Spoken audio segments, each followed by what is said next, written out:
Hello, my name is Sorcha. I'm a nutritionist and healthy lifestyle blogger from Ireland, and I also have a rare chronic illness called APS1 syndrome. So I have multiple autoimmune diseases, and my day is probably a lot different from average person's day because it includes daily injections, medications, nebulizers, infusions, all that stuff. But for me, it's not a big thing because it's something that I've grown up with. It's something I'm used to so much to the fact where if someone asked me, if someone could take away my medical condition and I'd be completely cured, realistically that would be great. But I think I would really struggle because I would be like, what do I do with all this time that I would have spent doing all these other things? But that's a whole different story. This video is basically just me I don't know what you call it, chronicling, vlogging my week, and I picked a pretty good week. This week's kind of a bit different, to be honest, from my other weeks, which kind of maybe defeats the purpose, but you've got a hospital visit, you've got my gymnastics class, you've got family trip away, just kind of how I go about my days, and obviously the parts of my week that are constant things that happen every day, that have to happen every day, and if I don't do them, I will become unwell.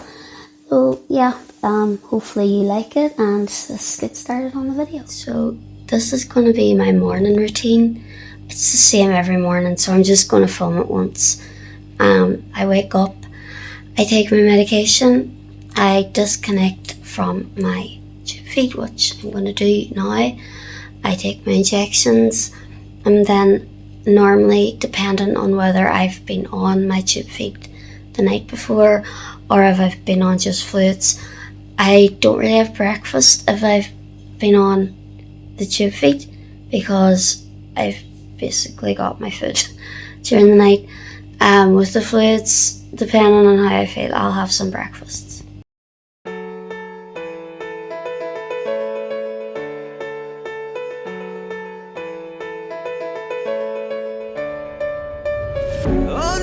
First step, obviously, for connection is you wash your hands. So I've just done that.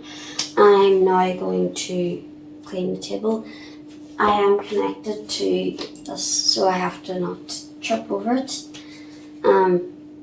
So I just wanna wipe down this top, and disconnection is a lot easier than connection. I know the air I'm breathing, it's no good for my lungs. I do this every season, I hate when summer comes. I'll fall into a trap that I made by gloves, because the inside of the gloves are sterile, but you have to open them slightly differently, so I can't put my hands down on them like I did before. I have to open them without touching inside. So just slip my hands in. Hopefully you can see this. I don't know what the camera can see, but I'm going to open it like that. So inside there is my sterile field, where the gloves are. All I need now is syringes to flush the line.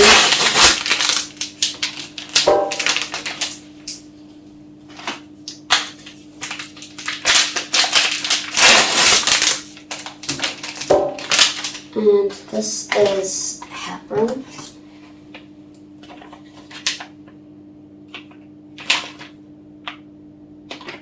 Check it's in date.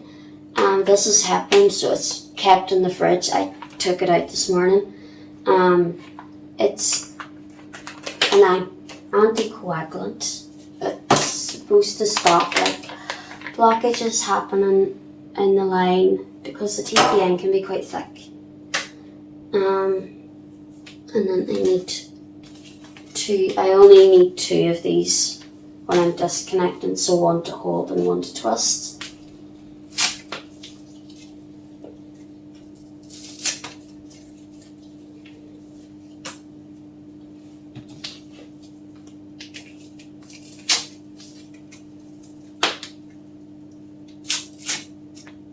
So now that all that is done, I need to wash my hands for the disconnection. So I have turned off the pump and I have clamped this little clamp thing, and my hair is in the way.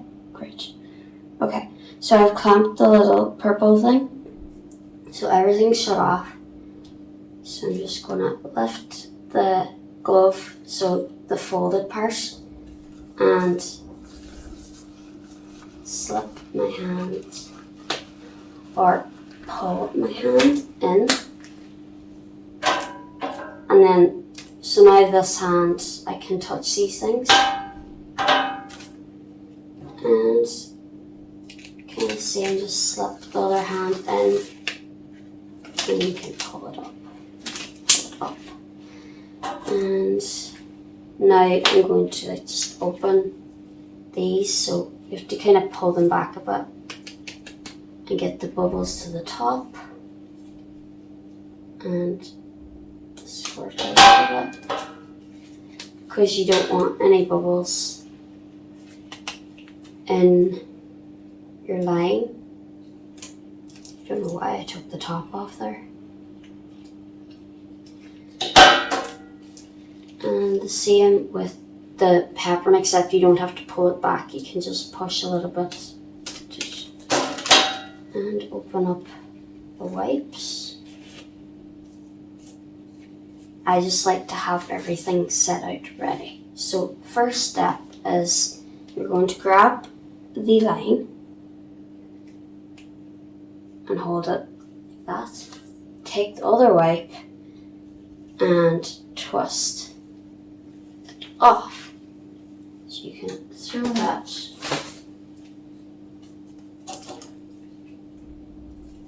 Now you're going to take the first syringe. I don't have to wipe the top of it because it's been connected the whole time to that, so like you can if you want, but so I'm going to open the clamp and it's like push, pause,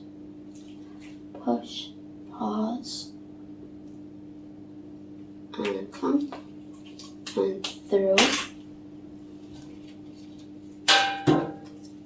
and connect. I do too because TPN is really thick and you kind of need to make sure that the line is well flushed.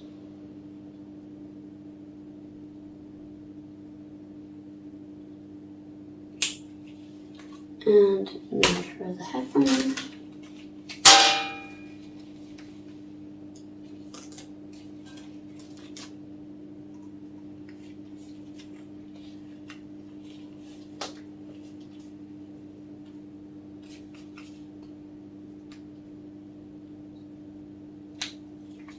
And that is it.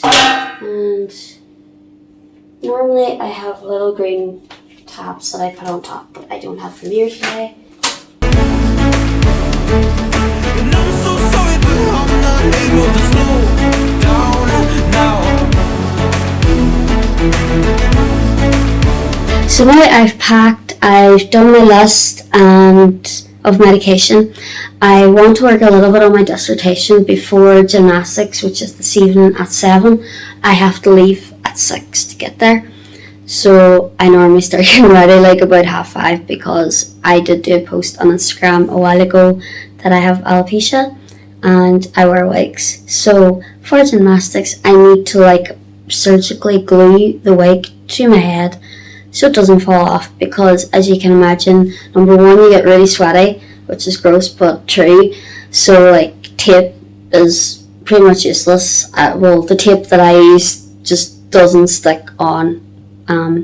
And then also you're doing like flips and you're rolling on the floor and it's pulling at the wig and you're being upside down, so you just kind of need to stick it on really tight, which is annoying because like it's for an hour and a half and then I have to come home and I have to like take it off. So I mean, it's times like that when I really can't wait till my hair grows back, because I'm so lucky that I've been able to get really good quality wigs that are comfortable, but it makes me feel really self-conscious in gymnastics when I'm doing any tricks. The first thing I'm like is like, will my wig stay on for this? So it'll be nice eventually, like hopefully soon, when I have my own hair back. So this is the list I'm talking about. I keep it in my bag all the time. Obviously, as you can see, it's like falling apart, so I'm going to do up a new one. It just has like things that they would ask when you're getting admitted to hospital. So they'd ask, do you have any pre-existing medical conditions? And I'm like, yeah. And then, well, they don't really ask about like your doctors, but I have all the contacts there. Past surgeries they'll ask, so I have them listed there. And then they ask for your list of medication, which is all of these. Now some of these are as needed, which means I don't take them every day, things like painkillers, stuff like that. But I'm going to just type out this. Basically, I'm not really changing that much, just a few things, and I'll print it off then and have a new one for tomorrow. I've lost already, and I'm so sorry, but I'm not able to slow down now. I'm ready for gymnastics. I've got my gymnastics wig on. I use a different wig for gymnastics because I have to put a lot of glue on it to keep it on. And then I basically just wear leggings on the top. So this top and the leggings are from Women's Best. Hopefully I'll have some good clips from gymnastics today. Sometimes I have bad days where I just fall over all the time and I'm just, yeah. But hopefully today won't be one of those days, and I might even learn a new trick or get better at one. So we'll see.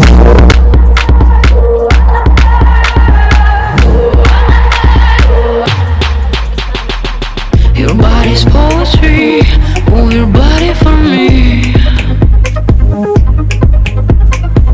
Your body's poetry, move your body for me.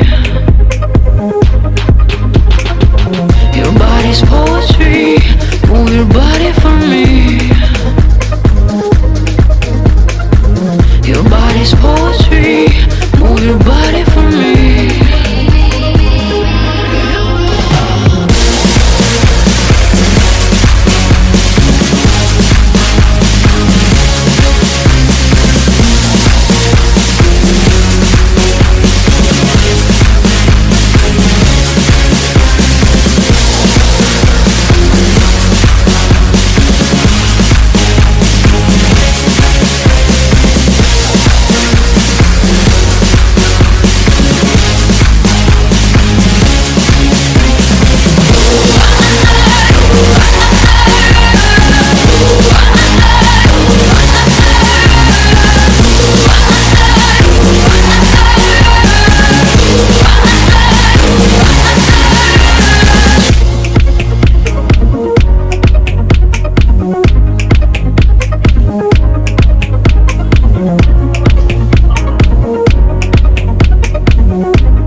back now from gymnastics. I've had my shower, and tonight, because I normally do my infusion on Tuesday, but because I'm going to Dublin tomorrow, I'm going to do it tonight.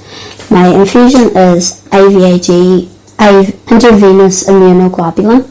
So this is it. Apparently it's like really, really expensive, so I have to be careful that I don't drop the bottle because it's glass. I kind of already got stuff set out here. It's not sterile like the stuff to do with my line, but I've already, like, my hands are clean and everything. So I have this, it's a 60ml syringe. This is a little thing that will go into the bottle to, it makes it easier to pull the medication out. I don't know what you call this, but it's like all of this goes into a syringe driver. It goes into this. So yeah, we'll see me do it anyway. And then obviously this is what I inject into me. It's like the little needle. It's like a little camera. So I'm just gonna do it all up now. It takes about an hour for it to go through, and before I take it I have to take antihistamines, because just a few times that I've taken it without the antihistamines I've come up on like hives, really bad hives all over, so I always make sure to take the antihistamine. But antihistamines make me so tired, and even the non-drowsy ones like Puritan, which is a drowsy one that can cause drowsiness, knocks me out completely. So I'm just going to, I always pull a little bit of air into the syringe first because it also makes it easier to pull. So I'm just going to attach this on. And you want to try and get no bubbles. So that's that part done. Now it's basically just attaching stuff on. So you attach this to your syringe. It kind of controls how fast it goes in. So you always make sure it's at 0 because you don't want the stuff coming out until you're ready. I actually don't know why they don't have them at 0 initially, because it doesn't make sense. So then you attach this to the cannula.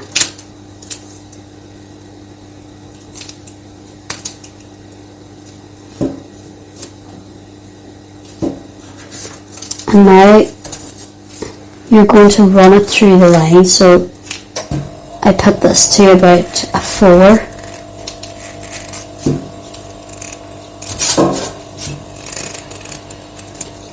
And because I'm not very strong, I have to like lean on it like this. But look, it works for me. So, and there we go. So it is all ready to go. Sticky. It's now all ready to go. So I'm going to, I always put it into my abdomen. So I'm going to move the camera so you can see me put it in.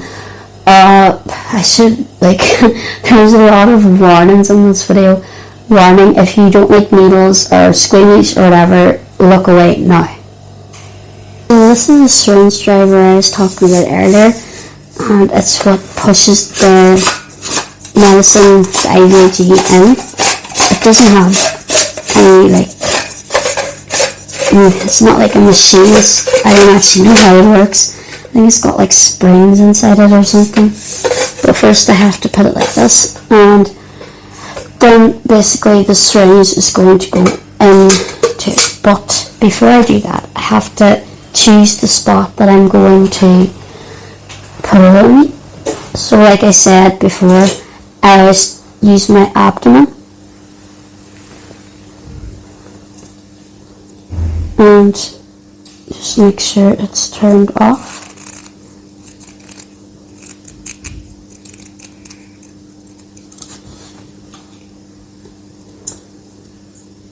Because you want to make sure that you don't hit a vein, because it's subcutaneous, so you want to make sure you put it in like a fat part of your body that has fat on it.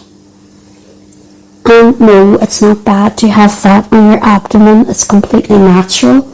It's really hard when you're too skinny. Oh, this thing is so fluffy. Right, so you have to do it from, you get 4 fingers from your belly button, and that's where it should be.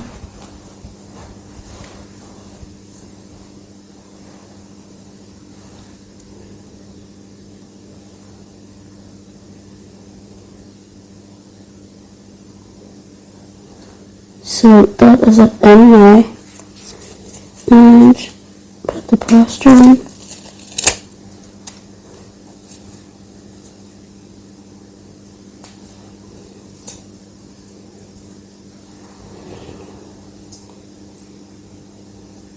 Now I want to make sure that I didn't have a vein, and the way to do that is to pull back.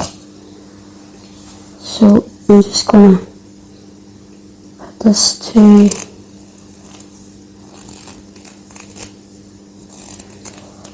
about 3.5, which is what I would have it on, and then I'm going to pull, and don't see any blood, so that means it's good. So now I can go into the service driver and it just clicks in, and then I twist this.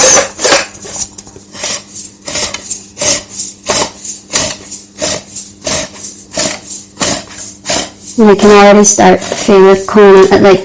It stings a little bit when it starts off, but then it's fine. So that's it now. That's me pretty much for an hour. I usually do kind of drift off a little bit during this because, like I said, the antihistamine makes me really tired. Also, I'm really tired because it's quite late, and normally I would do this maybe early evening, not at night time. But I suppose I'm going to bed soon anyway, so yeah, so once this is done I'll go to bed, and because I have a big day of travelling tomorrow. So I've already gotten ready, and today, because we're going to Dublin, it's a bit different, but I'm going to start changing my sensor. This is my glucose sensor, and every week I have to change it. So what I normally do is I normally put the new one in my arm and let it sit for a minute, or like a couple of hours, and then I'll put the new one in. So by the time I get to Dublin, I'll take this one off, charge it, and put it back in. So first, this is the actual sensor. This is the actual sensor, and that's what goes into my arm. And then these are the plasters that keep them on. So I just need one of those now. And then this is the little injection thing, and the actual charger for the transmitter, which is in my arm. That's the transmitter there, is here, so I'll take that with me for later. So first of all, you're going to just do this away. So that is now in there. So the way I do it is I put my arm like this in my hand, so it can go anywhere here.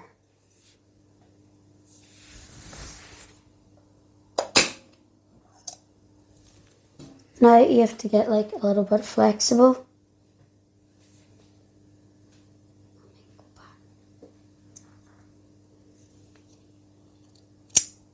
Oh, that's not supposed to happen, but the needle's a contractible needle, so it's not gonna stab me in the foot or anything. So this little flap here comes out. There's a little piece of paper under there that you just pull out because that's covering the sticky part. So that's stuck down now. Now we're going to put the plaster over. So they're numbered, so it's basically plaster for dummies. So take number 1 off first. And they are kind of like fiddly, so like hold them. Now I hold it like that. So my 2, I don't know, like fingers. because I'm going to put the thick part over the top. But anyway, you can get it stuck down that it's going to stay.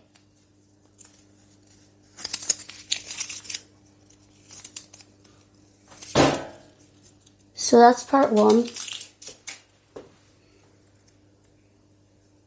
And then later on I'm just going to put on, take this off, charge it for an hour, and then put the transmitter on. And that's my sensor change. Right, so now I'm in the car, which is very awkward, but I have to put the sensor on. So this is the transmitter, it's fully charged. Green light has stopped beeping. I'm just going to click it in here. And you should see two little green lights. And there they go. So now I'm going to secure it with that, and then the little plaster will go over it. So, oops.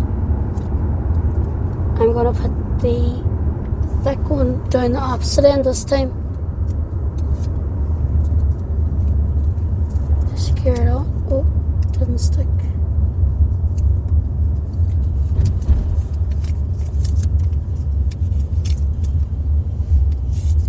And that's it now. It'll take 2 hours to warm up, but then it's ready to go.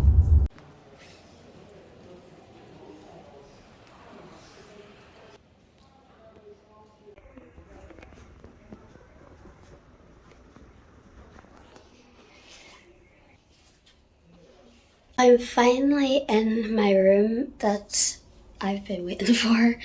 It took a while because when we got here, the patient hadn't left the room yet, and incidentally, they also turned out to be from Donegal, so they were waiting for their family to come collect them. So we had to wait quite a while. I'm very tired now. It's almost 8 o'clock. Yeah, it's like 8 o'clock now. So the nurse has gone through all my medications. I normally have the list that I done out yesterday. So I just kind of give that to her. And she took my medical history. So now I just have to wait for the doctor to come round. I think he's probably going to do like a physical exam or something on me, and then hopefully it won't be too late when I get this injection that they're giving me. The reason I have to be in hospital for it is because I was on it for a long time, and then it started giving me like crazy heart palpitations, like so scary.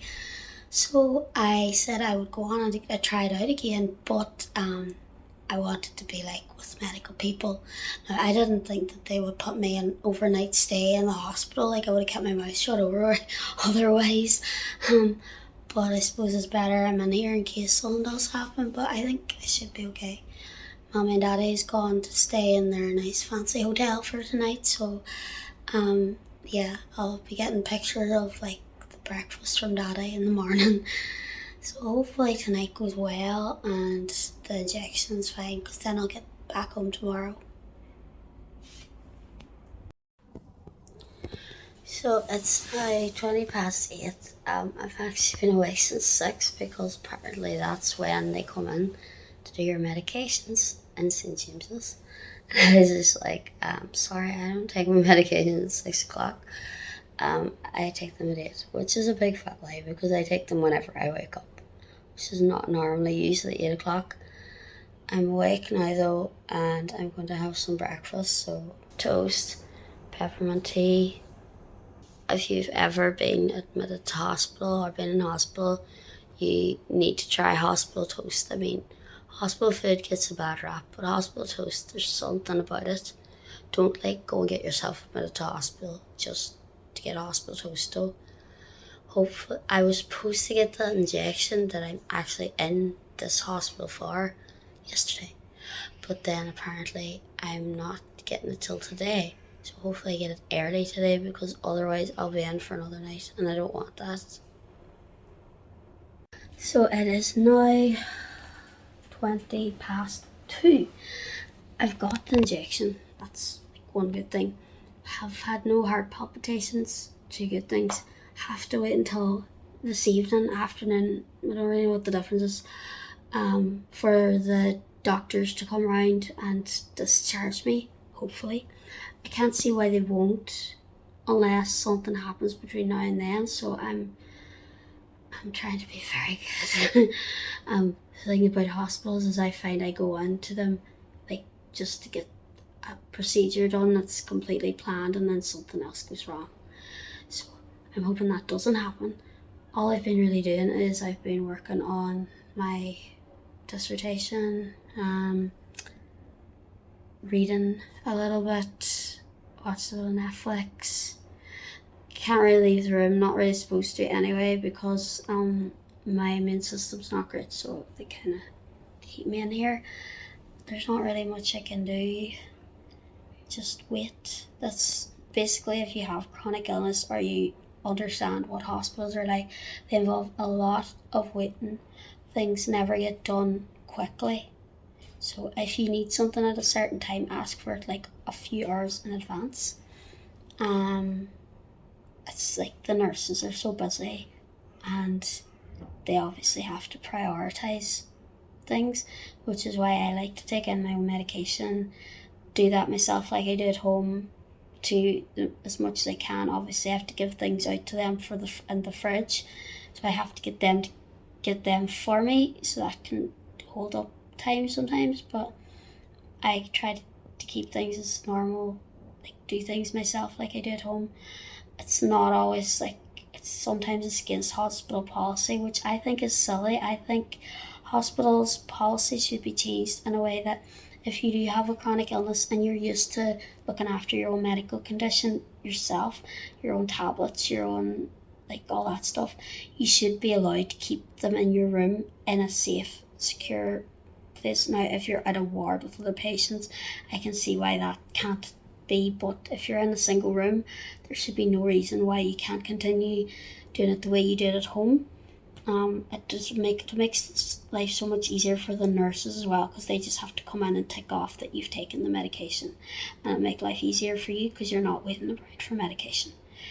So yeah, there's like not much excitement happening, which is good. I don't want any excitement in here. I want to get out.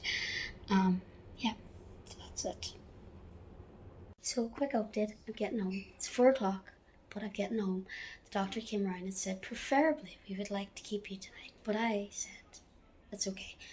I can go home, and we agreed that I would get my bloods done pretty much every second day until they tell us to stop, which is kind of okay.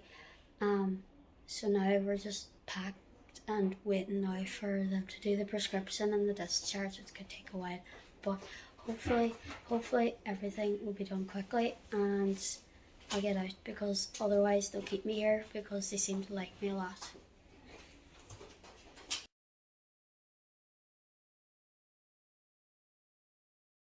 It's now Thursday. You can probably hear that my voice is like going. My throat's a little bit sore today. I did wake up and I thought I had COVID. I tend to do that a lot, like if I ever get flu symptoms or cold or flu symptoms nowadays, but I don't have COVID testing. I don't have COVID, so I'm fine. I rested a little bit this morning but I do feel like a little bit better now, so I'm going to do one of my workouts because I'm trying to get my handstands, so I'm trying to be consistent with doing exercises and stretching, and also I can't wait to play with my new mat. I usually do my exercises in my room, but I'm going to do it in the front room today because I want to use the mat, and the mat's too big for my room. And I usually watch something on Netflix while I do it. So I'm going to make like a really simple, I don't know if you'd call it a pizza, but I'm using this, it's pizza dough base. I think Mommy got it on holiday. Not sure, but it's already rolled. I mean, you could call it cheating, but I don't. And I think I probably need a little bit of flour. This is self-raising flour, but it's only because it looks kind of sticky. And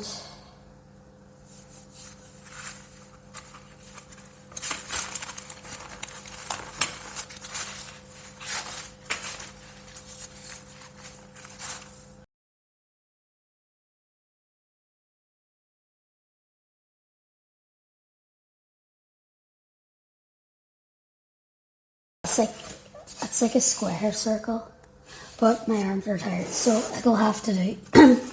Now I'm going to chop up the toppings, which is basically going to be the hardest part of this, but now the dough was actually the hardest part.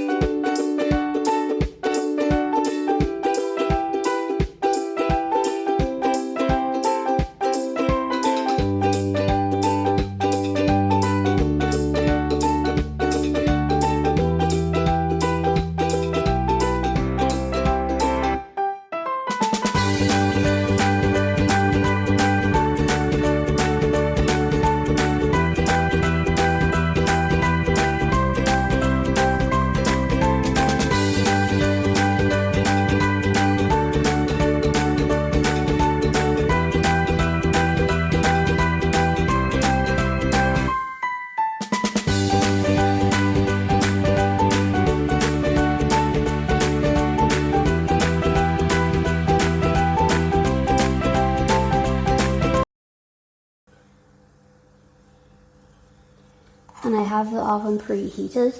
You need to make sure you put it into a really hot oven. I'm going to put it in for about 15 minutes. Just keep an eye on it, and whenever it's ready, you'll know.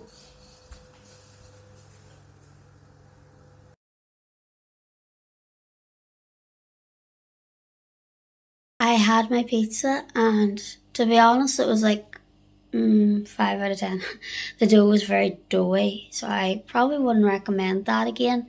Then again, I probably didn't roll it out thin enough. Right now, I was editing my video, and then all of a sudden my insulin pump started to beep to let me know that I'm going low, so I'm taking a hypo. So this is kind of something that not like regularly happens, but it's, if you're diabetic, you'll know your hypos tend to happen when you're busy or like at inconvenient times. So pretty much right now I need to drop everything, and I shouldn't be. I have drank stuff already, so I have to drop everything and just deal with the low. And this can happen in the house, which is not so bad, but it can happen out when I'm out, and it's really, really annoying because then obviously I have a feeling that pizza is not gonna, I'm not gonna thank myself for eating it later. My stomach is already feeling a bit iffy, and then drinking like sugar stuff doesn't agree with me either. So my prediction about the pizza and plus the sugar for the hypo was right. My stomach became really unwell after the hypo, and I am currently up on IV fluids, which I mean I was going up on tonight anyway. Mum had to put me up on them, and I feel pretty shitty. I'm like really cold, and I've drank about 3 of these 500ml bottles of water within the past hour, so I'm on my 4th one. So thirsty. Fun fact, if you're already thirsty, you're already dehydrated. So hopefully the fluids, so just normal IV fluids, hopefully they will make me feel better, and I'm just in bed now, and that's pretty much going to be me for the day. I'll probably watch a movie or something and then go do my nebulizer and, you know, all the normal stuff I have to do, and I'll just go to sleep. It's now Friday morning and I have to take bloods. So I take bloods from my line and then we bring them into Letterkenny Hospital, into the lab. So if you are squeamish or don't like blood, then like look away or fast forward.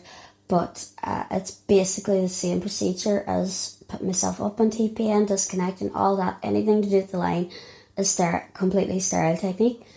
Except this time I'm not hooking myself up to anything, I'm pulling stuff out. So obviously the first step is I'm going to go wash my hands. My hands washed, I'm just going to wipe down the table.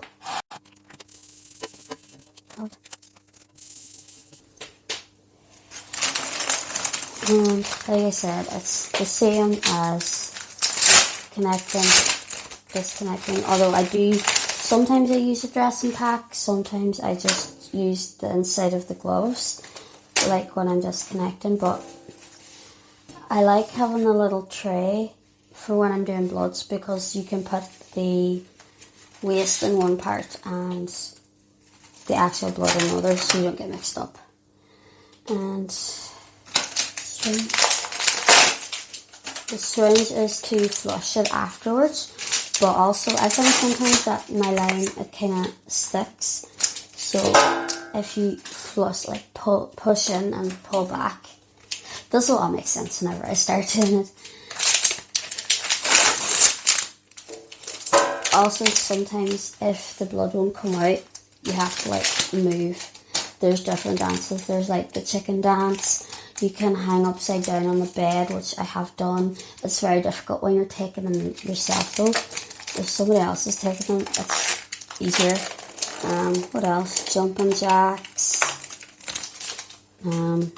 But we have discovered, my mum and I have discovered that if you cough or like sigh like that, because one time the blood wasn't coming out and I was just fed up. I wanted to go home and I just sighed and then it came out. So there's that. So there's loads of different tricks.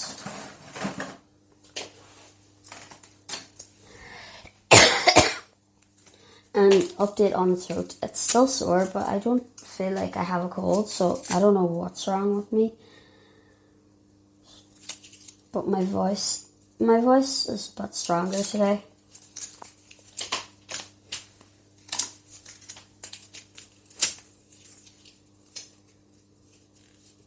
I always look at the nurses, how quickly they can open these, and I'm just so nervous about touching the wipe with my hand, because then that means it's like, can't use it.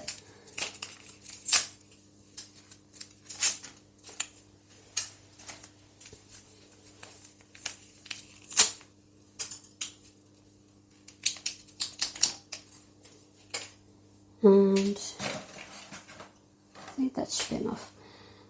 Oh yeah, and then this is the heparin, the stuff that I use when I'm disconnecting. I put some of it in afterwards.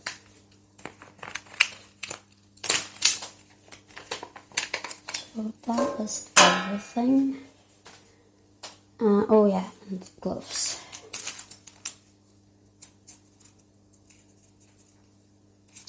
So I have a separate station for my gloves. And now I will go and wash my hands. So I gotta do like a little lesson on how to put on sterile gloves.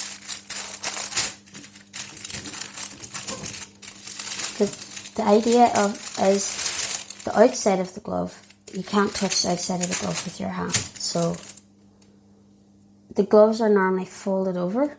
So you'll grab this one. Now some gloves are different. Some gloves are like you put your hand in that way. I find them very awkward. These gloves aren't. You grab it and you just slide it in.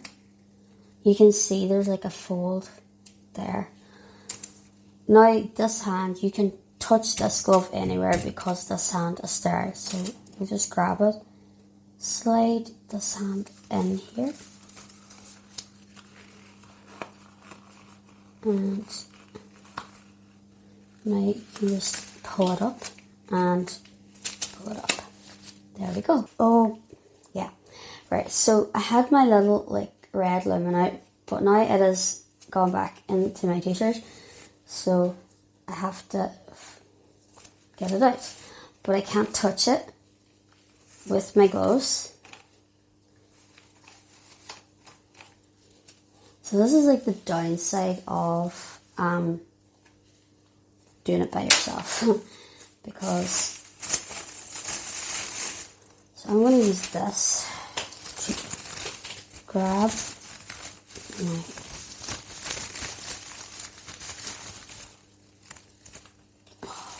took the wrong one out.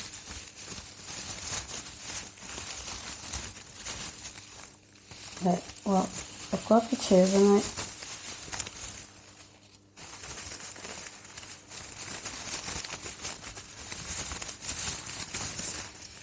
Right, well that'll just have to do. So I need 2 syringes because one is going to be for waste, because you know there's been like fluids, stuff like that going in to my line, but I will wash the top of the line first.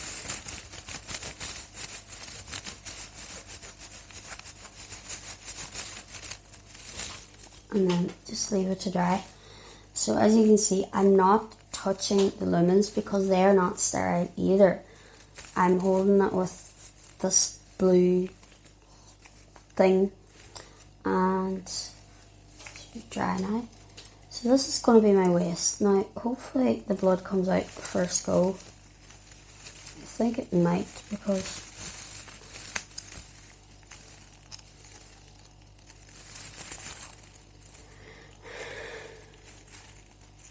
nope. Okay.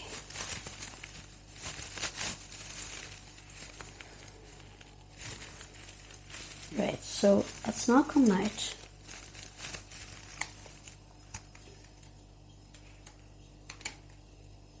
I'm going to take one of these. Oh, I forgot to prime it. This is not going so well.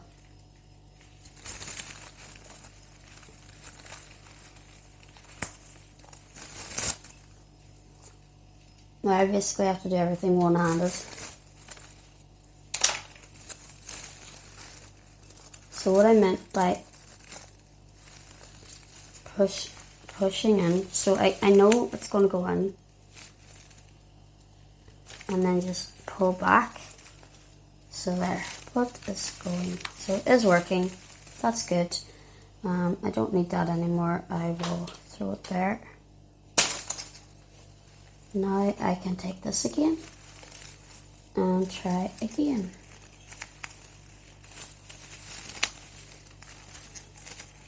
There, and you can see there it's coming out. So I would normally take about 5 mils of waste. So that is my waste. So I'm going to put this over here just so I don't get mixed up. Now I'm going to take the actual blood. So I know that I need to fill a 5 ml bottle and a 3 ml bottle. So I'm just going to take 10 mils just to be sure I have enough.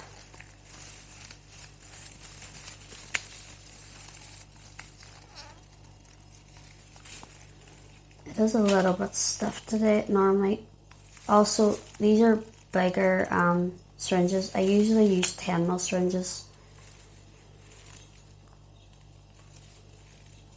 So they're a little bit harder to pull.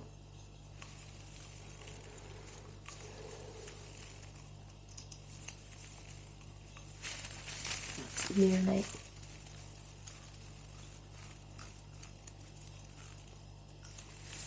Yeah, it's 10 mils. So that is my blood sample. Now I need to flush this line. So pull it up, twist it off, get rid of bubble. So taking bloods is actually really easy. I mean, as long as the line works, it's not blocked. It's a lot easier than me getting stabbed like 4 or 5 times in the arm, because my veins are terrible. And it also means that I don't have to go into hospital as much as I would if I had to get them done peripherally, which means like getting them done the normal way. Also, if you're wondering like what have I done with my hair, I had one of those heatless curler things, and so I hope it works. I'm trying it out to see what it's like. And just give it one last wipe because it's blood, and that is it. So that's like the hard sterile part done. Now it is time to put the blood into the blood bottle. So here's the 2 blood bottles. This one is a 5 ml, so I'm a 3 ml. This is the easy part.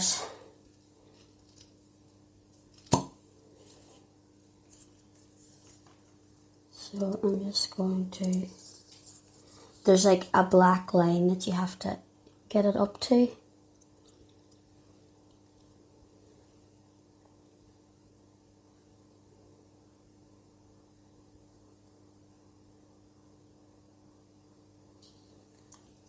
So that's one bottle.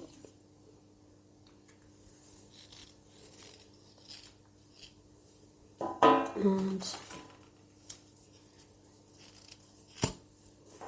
2 bottles. So I do always take a little bit extra blood because, well, in case I spot or in case I've miscalculated. Sometimes I take way too much blood because I miscalculated it that way, but so that is the bloods in. Now I have to like put these little stickers on. They just have like my name, my PCN number on them. And I think if you have like a Hickman line or a central line and you do have to get regular bloods done, it's a lot better to learn how to do it yourself at home if you can, and like get them sent in instead of you going into hospital, because obviously every time you go into hospital, anybody, you're at risk of infection. So this is a better alternative, and I always keep them in just this little like cool bag. And oh wait, no, I don't just put them in like that. What am I doing? I have to put them into this. So this is like a form.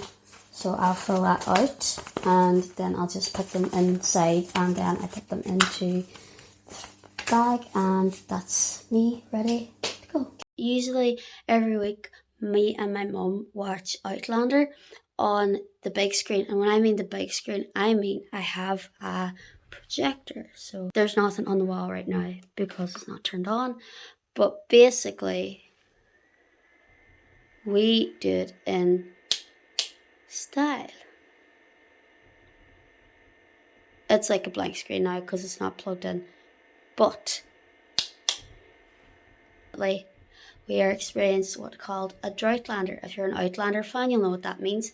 It means that we have to wait to 2024 for the next season of Outlander. So we had to find something else to watch. So we're going to try The Winter King. It's based on Bernard Cornwell? Yeah. Cornwell? No, Cornwell. Bernard something, his books. He wrote the Last Kingdom series, which is on Netflix, which is really good. I've read his books for The Last Kingdom, but I haven't read these ones, The Winter King. So I have seen some reviews about this series saying that they've gone like way off from the books, which sometimes isn't the best thing, Game of Thrones, to happen. So I'm hoping that maybe it's just a few bad reviews. I hope that it's good, because it's going to have to keep us going until Outlander comes out again. And I really like spending this time with my mum because we like to watch all the same things. So we're always really excited to watch the next episode of whatever we're watching every week. I did try to get her into the originals. It's like a vampire series, but I've watched it like 10 times, so I could nearly just tell her what happens. So I'm glad it's something new. So we're going to do that now. It's Saturday, and what happened this morning was the same as what happens every morning. I get up, I disconnect, I take my tablets, I take my injection, I do my nebulizer, I drink my peppermint tea. I then got and done basically similar workout to what I done on Thursday, slightly different exercises. I did work a little bit more in my handstands, and then I am now just waiting because I'm going to a party tonight, so that's why I have this thing in my hair. It did work on, was it Friday? Yeah, it did work yesterday, but I didn't put hairspray in, so it just kind of came out quite quick. So I put loads of hairspray in it today, and hopefully it will stay in. So I'm just going to wait. I'll do my makeup. I really want my sister to do my makeup, but she's gone. So now I have to do it myself. I don't like doing my makeup. It's really boring, and I'm not very good at it. So I have to do that. I also still haven't completely decided what to wear, but I'm hoping like when the moment comes, I'll know, because for me, comfort is everything, but you also want to look nice. So I have to get something that looks nice, but it's comfortable. How long will I be wearing that thing? Because if I'm only wearing it for a little while, like comfort, like a little bit of discomfort for a little while is okay. But if I'm going to be wearing it for a long time, it needs to be comfortable. And also, will I be able to access my insulin pump? That's another thing. So those are two things that I kind of have to think about and still look nice. So I will get back with my amazing transformation pretty soon. I'm now ready to go to the party. I picked the dark blue dress instead of the light blue dress because I went for comfort over, well, comfort and style. The other one's comfortable, but this one's just like better considering my stomach's not feeling great. And I am wearing my regular choice shoes. Hair came out quite good. Use a lot of hairspray with the thing that comes out better. They're like, the curls are really nice. And hopefully the makeup came out good because it was done by me. And yeah, like I said, I'm not great with makeup, but I think it came out okay this time.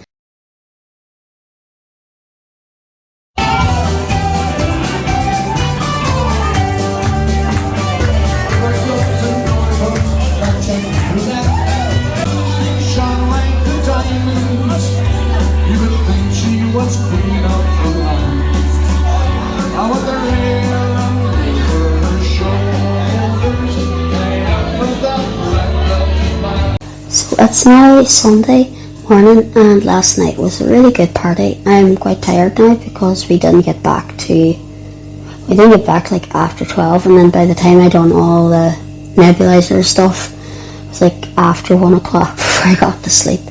So, but we're going today with my aunt and uncle. We're going out on a boat, and it's probably like not amazing weather for it, but I don't think it doesn't look too windy. It just looks very wet, which I mean, we're on the water anyway, so it shouldn't really matter. We're going to Enniskillen on the boat, so that is what I'm doing today.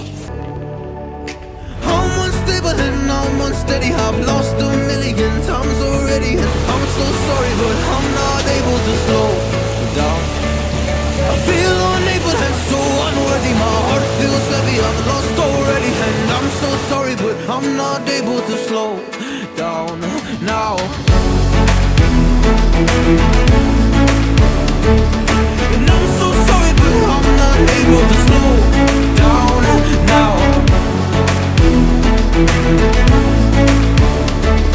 And I'm so sorry, but I'm not able to slow down now. So that was my week. I know I didn't obviously show absolutely everything because that would make an extremely long video, but basically every morning I do the same thing. I get up, if I'm connected to something I disconnect, I take my medication, my injections, try to have a cup of peppermint tea. If I feel good and I haven't been on my TPN the night before, I'll have some breakfast. If I don't feel good, I won't have breakfast, which is not the end of the world for me anyway, because I mean, I get every 4 nights I get the TPN, I'm getting my calories. Then during the day I take tablets. At night I kind of do the same thing. I take my tablets, my nebulizer, take a nebulizer in the morning too, and connect up to something. And then I have my up days and down days. Some days start off good and end up not good, and some days start off bad and end up not so bad. So yeah, a bit like that. And it's mostly like things to do with my stomach that happen, or diabetes.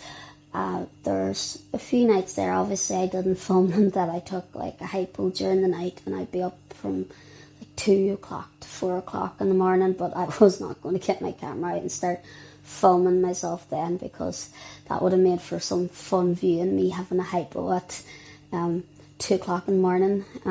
Yeah, but things like that happen, but I also have like good things like my gymnastics classes, and normally I do actually do gymnastics twice a week. I do it Monday and Wednesday, but this week, as I was in Dublin, obviously I wasn't going to go to the gymnastics class on Wednesday because I wasn't there.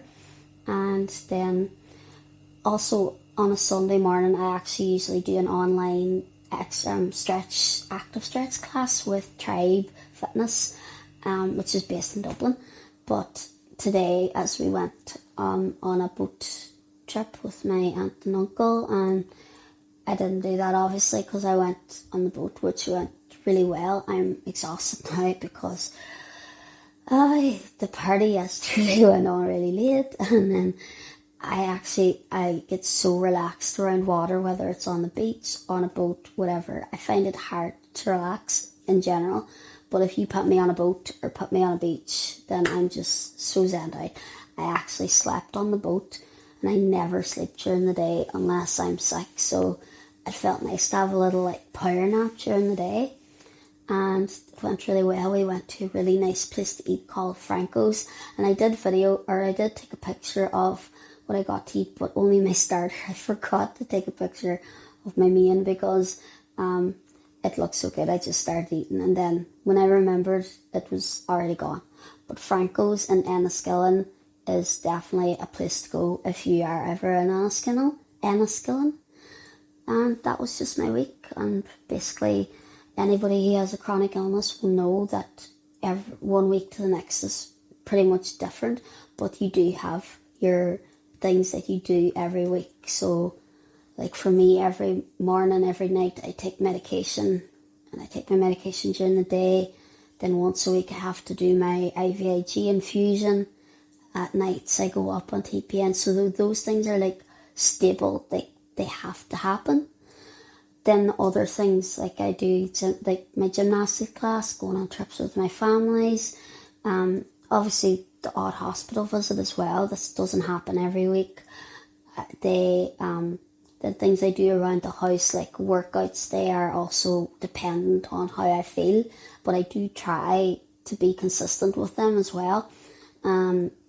Working on my dissertation, video editing, things like that. But I always do try to plan out my week, and I try as best I can to stick to that plan.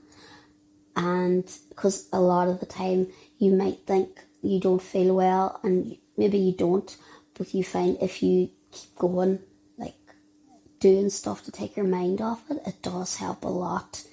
But then don't overdo it. Like if you are not feeling well and you know that you just need to set things down and rest, then it's better to do that than keep going and end up being more sick.